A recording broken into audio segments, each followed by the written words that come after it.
Today, Unknown Worlds dropped a new patch for Moonbreaker. It's the 1.1 patch, the first big content patch of the game, and it is a big one. There's a lot to talk about here, so let's just go ahead and dive right into it. Right off the bat, the first thing that they've done is they are changing the business model for the game with this patch. As of today, they have completely removed all monetization and microtransactions from the game. They've removed pulsars and bolsters and blanks. All these currencies are gone. You can't buy pulsars from the store. You can't buy boosters anymore. It's all gone. The way that they're doing this from now on is that when you buy the base game, you will get all of the units unlocked automatically with the base game. You won't have to grind for boosters or pay for boosters to unlock stuff. Also, each new season throughout early access, you will unlock all of the units day one, the moment they're released. They will be unlocked for you immediately. The only currency that is remaining in the game are sparks, which they're just renamed merits. What the merits used to do before, if you watched my last video on the monetization in this game, merits are just a currency used to increase the rarity, to upgrade rather, the rarity of your units, which is purely cosmetic only. So the only currency in the game is sparks, and it's basically only used to upgrade the cosmetics of your units. You can earn sparks through playing the game, playing matches against opponents or AI, and the cargo runs, and you get it from the season track, which also, with the season track, they increased the amount of XP that you gain, or I think maybe lowered the threshold. Either way, the point is the season track goes by much faster now. I think it's close to 2 times faster or more, so that you can unlock this stuff a lot faster. And it's just the decals, the paint schemes, the different unit skins, and so on, and sparks. You get a lot of sparks from the season track as well. So all of that is new, and basically what it means is when you buy this game, you're getting everything in it. You don't have to grind to unlock stuff. You don't have to feel the pressure to purchase boosters or to purchase premium currency. You pay $30, you get everything in the game, and you can unlock cosmetics over time. That's it.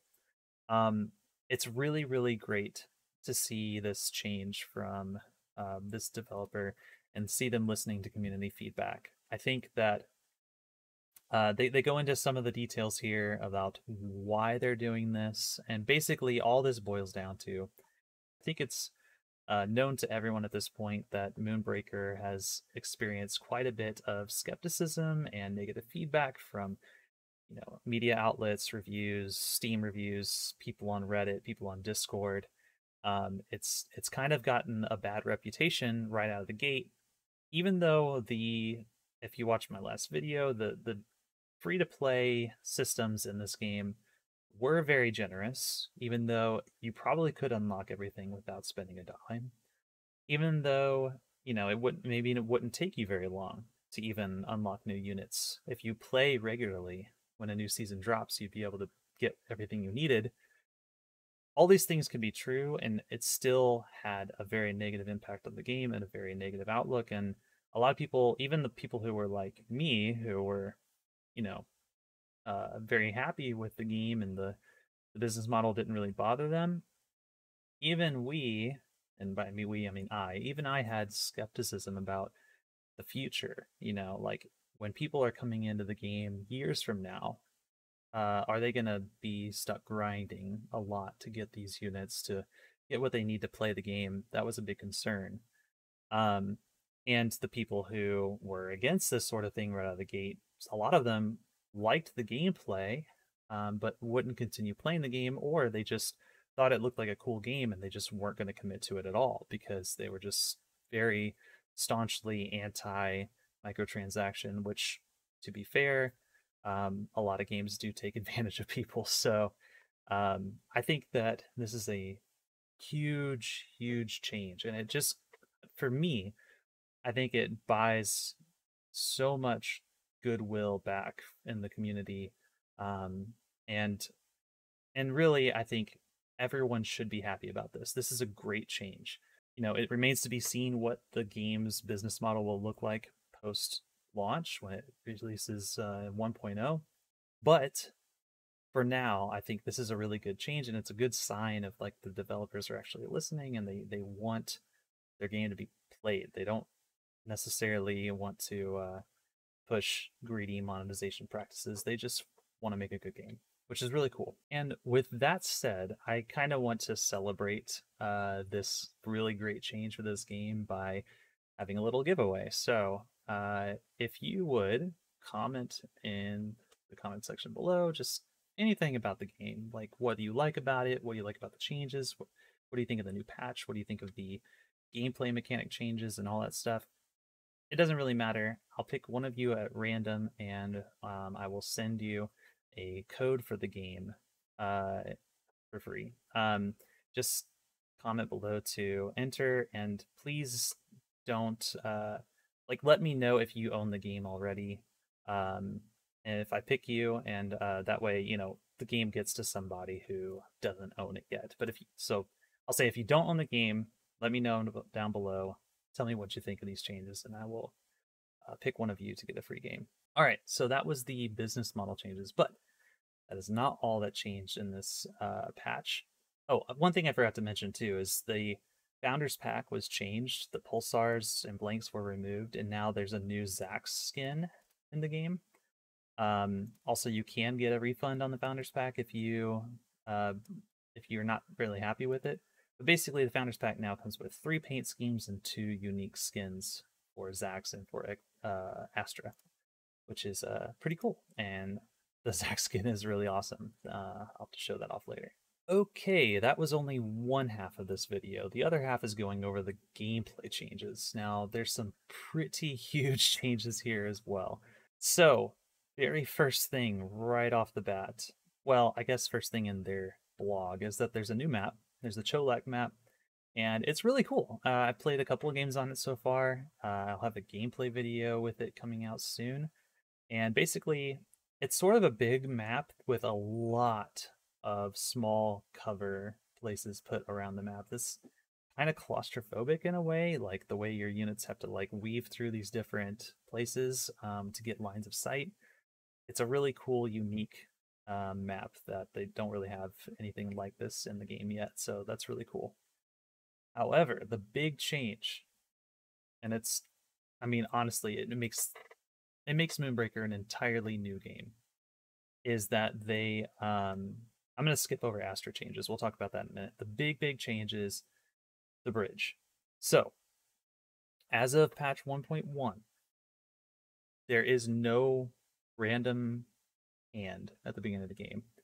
You do not draw new units. You don't have to pay to draw them. Instead, they've lowered the roster size from 10 to 8, and now you start with all of your units in your bridge at the beginning of the game. Okay, what does this mean? What it means is you are no longer subject to RNG on whether or not you can execute your game plan for your roster. You will always have units to play on your turn. Always.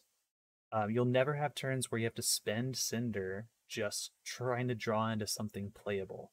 And a lot of times in the last patch, you would spend that Cinder to draw. You may draw something that would be useful, but now you don't have the Cinder to actually play it. There were so many games, I feel like, in the last patch that, there were just kind of runaway victories. There were lots of like blowout games where, one person would get the units that they need early, like 1s and 2s and 3 drops. They would get these units. They would get a pretty solid head start on the board presence. The other player may not have what they need, and they just kind of put the pressure on them, and it's hard to come back from that. There were also games where it's mid game and each player is kind of vying for position, and it could swing either way, and one person has to spend Cinder to draw a unit and the other person has a unit to play.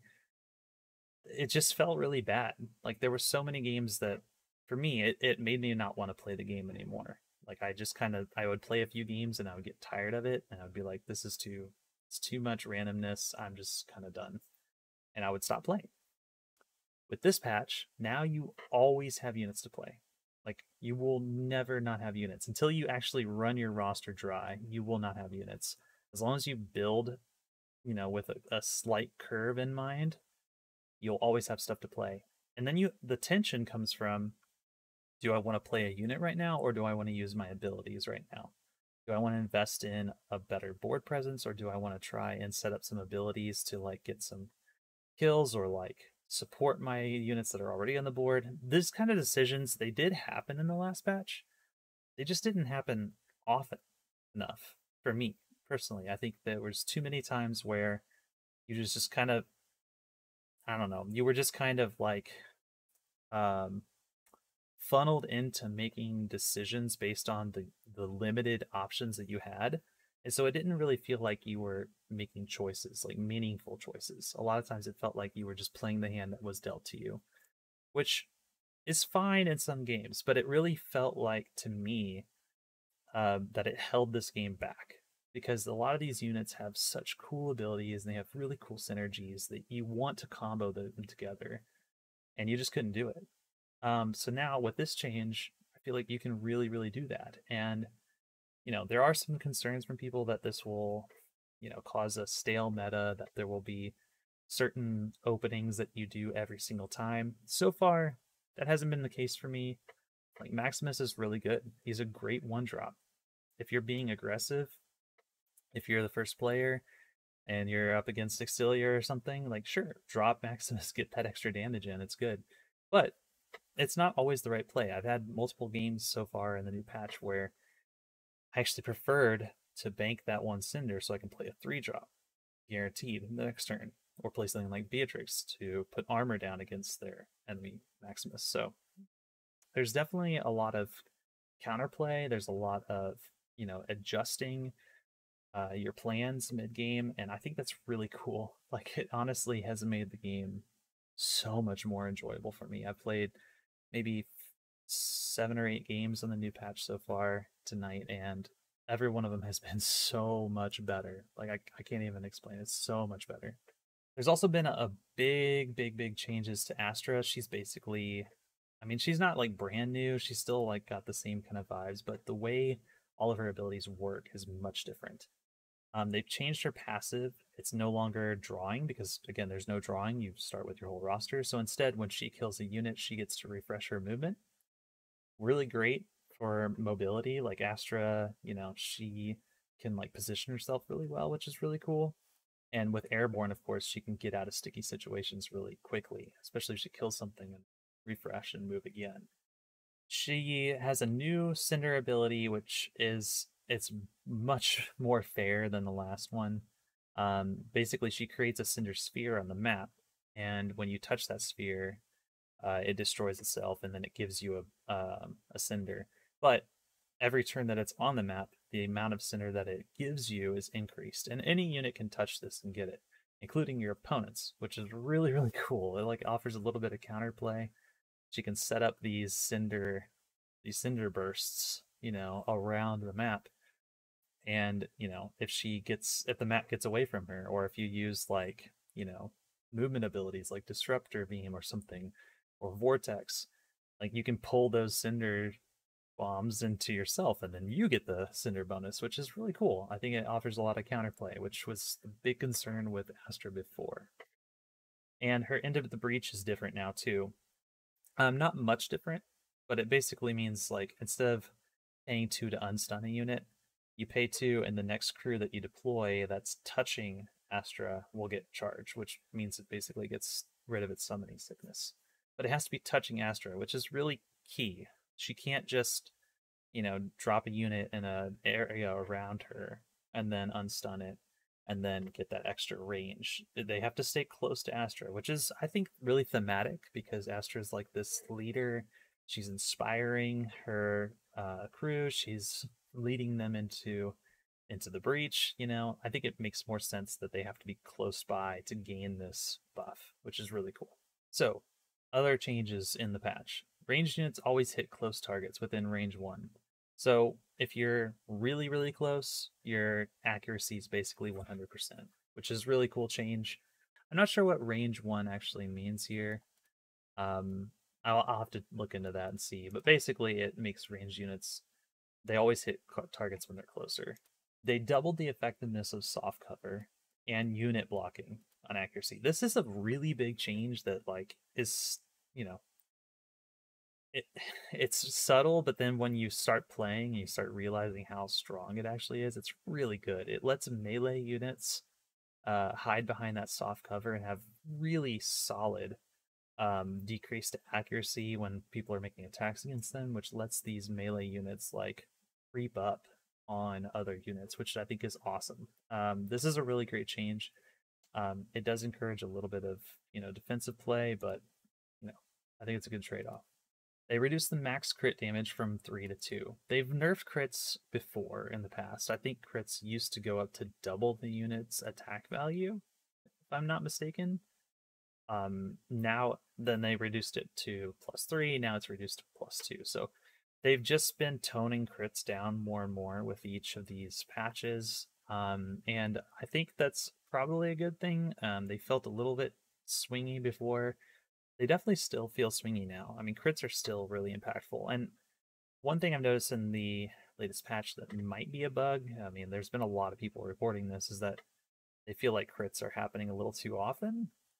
That could just be confirmation bias. We'll see. But they definitely still feel impactful. But +2, I feel like that's a good max limit for a crit to give. Like +1 would just feel kind of inconsequential sometimes. +2 feels good. +3, I mean, that's kind of crazy. Like you can one shot units with +3. I think +2 keeps it more in check, which is nice. All right, new ship assists. These are all ship assist changes. Not new assists, but changes to existing ones. Orbital Strike. At the start of your next turn, deal 3. They lowered the cooldown, and then they made it to where basically it puts a big red circle on the map and it says, here's where the bombs are going to fall. You have 1 turn to get away. So this is a good change, I think, for Orbital. In my testing so far and playing it, it has meant that I've not once landed an orbital strike. Like I've never done damage with it.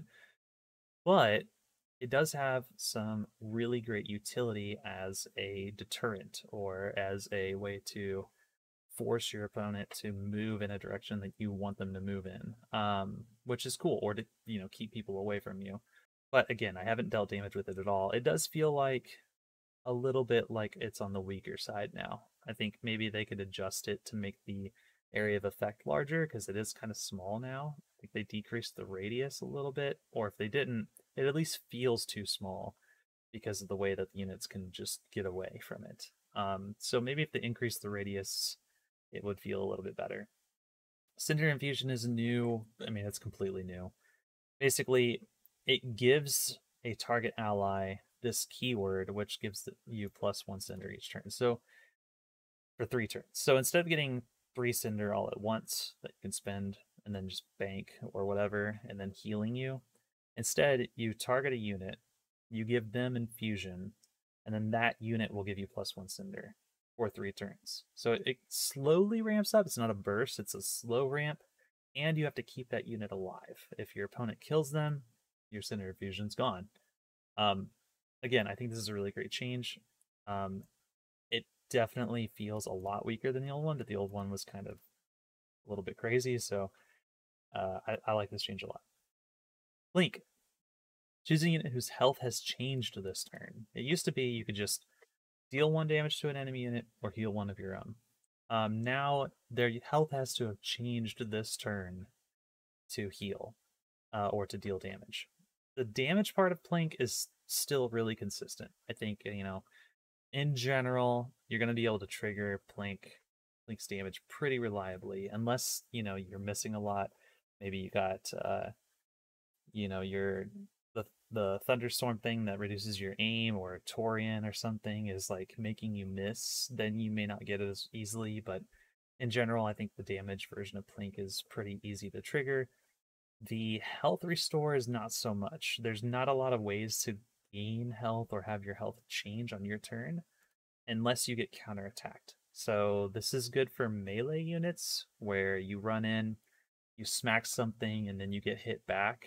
Um, then you can heal yourself because your health changed. I think the heal is a little bit worse, but at least Plink doesn't feel like a brain dead kind of just do it ability. You do have to think about it, and you do have to like set it up a little bit, which I like. It's a little bit more interactive that way. Stowaway, this had to change because we don't have a way to draw cards anymore. Instead, it changes the lowest undeployed crew to new one that costs one more. This is interesting, and I haven't tested this yet. In theory, if you are reaching the late game and you have some like early game units left over in your bridge that you didn't deploy, this could be a cool way to sort of get a higher value unit, like a more late game unit, um, or like trade in a unit that is not, situationally just not very useful right now. If you know that they can counter, one of your early units and you just don't want to use it, you can just get a new one. I do think it's kind of it's questionable how useful this is. I don't think it's going to be super consistent, but we'll see. Corrosive particles radius was reduced a lot. A lot. I mean, a lot. 83% is massive. It's like, I mean, before it basically covered almost the entire screen. Now it's more like, it's way more reasonable. It may have been a little too much, but we'll see. Corrosive is still really, really strong. It gives you exponential damage increases with and with the right setup. So, I think it being sort of more targeted is probably a good thing. They lowered Broken Vengeance's attack from 3 to 2 and increased the health from 7 to 9. So I think this is a good change because Broken Vengeance sort of felt like just a good stuff unit that didn't have much of an identity. I think the retaliation thing it used to be really, really good when it worked against captains. Then they took that away, and then it Broken Vengeance just sort of felt like a generic good stuff 4-drop that you just throw down and like it deals 3. The retaliation thing happens sometimes, but it just didn't feel like tanky enough for the retaliation to matter, and oftentimes it just killed stuff so fast that like I don't know. I think that 2-9 is a really interesting stat line for Broken Vengeance. Like it's going to be able to tank a lot more hits, which will give more retaliations, but it's less offensively viable. To me, I think that's, selling the promise of the unit a little bit better. So I think that's a good change. Switchback. Rapid fire only lasts for 1 turn, and slow lasts for 2 turns. Yeah, this is a weird one because I feel like Switchback's problem before was just that it's just so efficient on damage. Like you switch over, you get the rapid fire, and you get 6 damage in. It only has to hit once for that to be very, very good. And this change doesn't really address that at all. It's still, just a 6 damage massive ender, like this big unit that you can just do a ton of damage in burst speed. I don't think like that only lasting for 1 turn, to me it doesn't really make a big impact. And the slow, I mean, if you don't get the kill, if you don't, set up the end of the game there and it's not finishing off the captain or setting up an end, maybe the slow matters, or if the game is really close, but I don't know. I just don't know if this change is really gonna, stop Switchback from doing what it was doing before. Torian decreased attack from 3 to 2. Much better change. Like this is great. Torian's like so good defensively, and to also be a 3 attack unit. Like the attack values in this game don't go very high. I mean, 3 is kind of, that's up there. So dropping that down, and again, same with Broken Vengeance, sort of focusing it more on being a defensive unit, is good. I think it's a good change. Peacemaker Balaam lowered the center cost from 4 to 3. Peacemaker Balem's really, really good. The stun radius is like really small on Peacemaker Balaam, but it's just it's a really good unit. So lowering it to 4 to 3, I think it's gonna find its way in a lot more rosters. I think it's really, really solid utility 3 drop for sure. Titonia's ability increased range by 12.5%, and the explosion radius is the same. Basically, it just means Titonia can actually like be sort of a bombard unit. Before, she had to get a little bit too close to be able to throw those grenades, and then puts her in a kind of a sticky situation. Now she can do it from like farther away, which I think is good too. Vortex beam changed the radius and the range of vortex beam, I think. I haven't noticed a big change with this, honestly. Maybe it is a smaller radius. Vortex beam still seems really good, so it looks like they disabled Stowaway. That's why I haven't played it yet. Never mind. Cool. So Stowaway is no longer active right now. There's some changes to Cargo Run here. I will be honest, I don't really know what the abilities and units and stuff that they're talking about here are, so not really going to talk about that much, but it's some bug fixes as well. But basically, that's the whole update. Those are all the patch notes. So with that out of the way, that's basically those are all the patch notes. That's all the changes. Again, I think that the business model change is so good, and it's so encouraging to see the devs willing to make these changes for the sake of the game. I'm sure that this is a very risky, scary thing to do. So like I applaud them for doing it. Like that's so good. Thank you for doing that. The balance changes, like so far all of my games have been so much more fun, and I'll have gameplay content coming soon that you can watch with that. Yeah, overall I think this is an amazing patch. Like it single-handedly makes me want to play the game more than I was before. So anyway, with that out of the way, that's all I got for right now. Stay tuned for more Moonbreaker content, and again, remember to comment below for a chance to get a free copy of the game. Catch you later.